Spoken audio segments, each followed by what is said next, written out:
오늘 함께 읽으실 말씀은 사무엘상 28장 15절에서 25절까지 말씀입니다.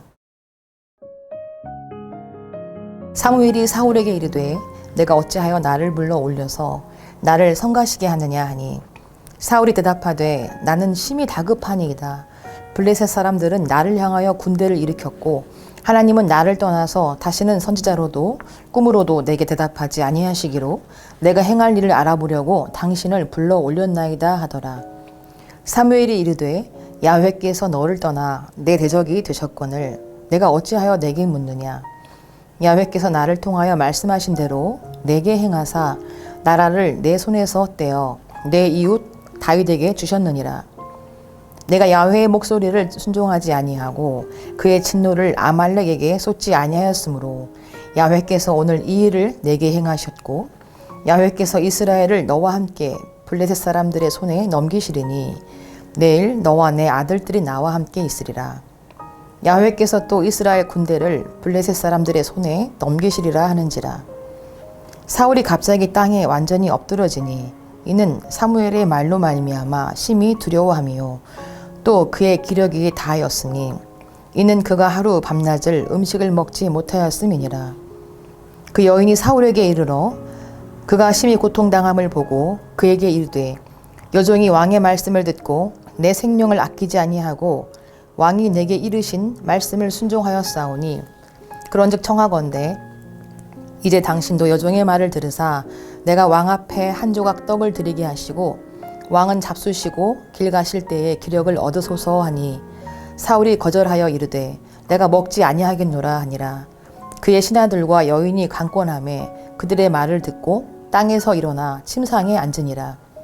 여인의 집에 살진 종아지가 있으므로 그것을 급히 잡고 가루를 가져다가 뭉쳐 무교병을 만들고 구워서 사울 앞에와 그의 신하들 앞에 내놓으니 그들이 먹고 일어나서 그 밤에 가니라. 아멘. 북한의 그 지하교회 진실과 참혹한 현실을 적나라하게 보여준 신이 보낸 사람이라는 영화가 있습니다. 북한의 지하교회에서 박해받는 사람들이 8만에서 10만 정도가 있는데 영화는 신앙을 지키기 위해서 박해를 받고 죽어가는 그들의 모습을 보여주고 있습니다. 북한에서 탈출해서 남한에 온 분이 북한에서는 늘 성령님이 임재하심을 느꼈다고 합니다. 60년 동안 박해를 당해도 교회를 유지해 올 수 있었던 것은 그들이 하나님의 임재를 느꼈기 때문이었습니다. 그러나 신앙의 자유를 찾아 한국에 왔는데 한국의 교회에 갔더니 규모는 크지만 연약한 인간들의 싸움밖에 없음을 보면서 하나님의 영에 붙들린 자를 찾아볼 수 없었다고 말하는 것을 들었습니다. 오늘 본문은 하나님의 말씀에 불순종한 사울에게 끝이 다가오고 있음을 보여줍니다. 밤에 다니는 사울의 모습은 사울의 왕국이 어둠으로 몰락함을 암시합니다. 기울어져가는 인생은 하나님과 불통하는 인생입니다. 하나님과의 소통의 방법에는 꿈이나 양심, 믿음의 사람과 주의 종들 통해 하나님의 말씀 등이 있습니다. 그러나 사울이 말씀에 불순종하였기에 하나님과의 소통의 채널이 다 막혀버린 것입니다. 블레셋과의 전쟁에 임하기 전에 하나님께서 아무 응답을 안 하시자 사울은 신접한 자를 찾습니다. 진정성도 원칙도 없는 사울에게서 하나님의 영이 떠나버린 하나님의 얼굴을 돌리신 자의 모습을 보게 됩니다. 사울왕은 여러 상황에서 하나님의 목소리를 무시하고 하나님의 뜻보다 인간적인 상식과 세속적인 욕구에 귀를 기울였습니다. 그는 자신의 판단에 따라 자격 없는 제사를 드렸고 아말렉을 진멸하라는 하나님의 명령을 저버렸습니다. 또한 자신의 상황을 핑계로 하나님의 명령을 어기고 불순종을 자행했습니다. 사울은 두려움에 사로잡혀 엄히 금하신 일을 자행합니다. 하나님의 말씀을 버려서 불통하게 되면 인간은 깃대를 붙잡게 됩니다. 이스라엘 땅에서 쫓아낸 신접한 자를 찾아 죽은 사무엘을 만나 문제를 해결하려고 했습니다. 그러나 해결책도 못 찾고 저주와 심판만 선고받습니다. 사무엘은 사울의 행위가 하나님의 목소리를 청종하지 않고 인간적인 욕심에 귀를 기울인 행동이므로 사울과 그 아들이 죽을 것이며 이스라엘 군대를 블레셋 사람들의 손에 넘길 것임을 선언했습니다. 하나님의 목적을 구하지 않고 자신의 목적으로 하나님을 찾으면 하나님과는 실질적으로 대적이 됩니다. 사울 같은 사람은 자신뿐만 아니라 자신의 아들들, 또 그와 같이 한 자들까지 다 심판을 받게 합니다. 그러나 아브라함같이 하나님 말씀에 순종하는 자는 본인뿐 아니라 자손 대대로 그리고 같이 한 모든 사람들을 복되게 합니다. 본문에 나오는 사무엘이 진짜 사무엘이었느냐, 귀신이었느냐 하는 문제는 학자들 간에도 많은 논의가 있습니다. 보수주의자들은 대부분 후자의 견해를 지지하지만 사무엘상 기자가 그 존재를 계속 사무엘로 지칭하고 있다는 사실도 유의할 필요가 있습니다.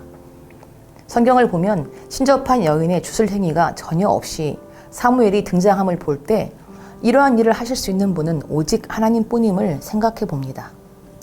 본문을 읽을 때 사무엘이 진짜인가 귀신인가에 관한 초점보다 하나님께서 어떻게 관여하셨고 하나님의 신실하신 뜻이 어떻게 성취되는가를 보는 것이 중요합니다.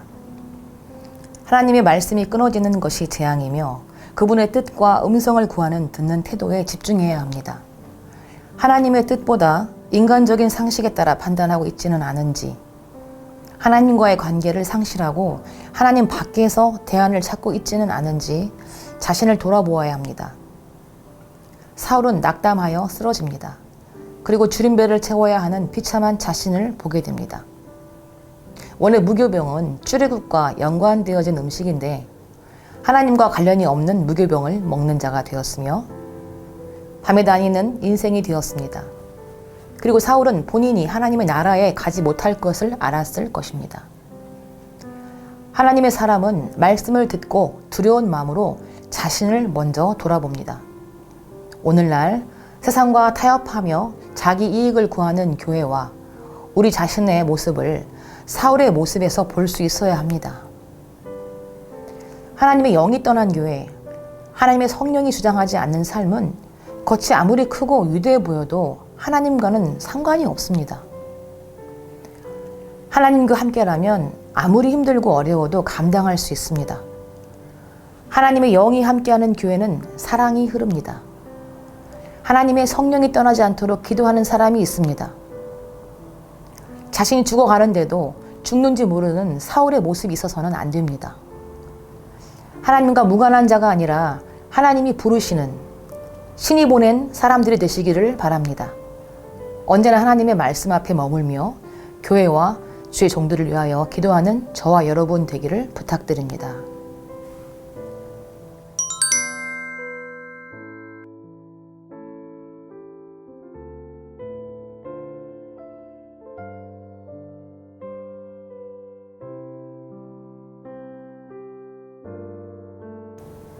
기도하겠습니다. 사울의 모습을 보며 우리의 모습을 돌아봅니다. 영적인 분별력을 주셔서 육적으로 해결하려는 마음을 내려놓고 주님만 의지하고 순종하게 하옵소서. 우리 주 예수 그리스도의 이름으로 기도드립니다. 아멘.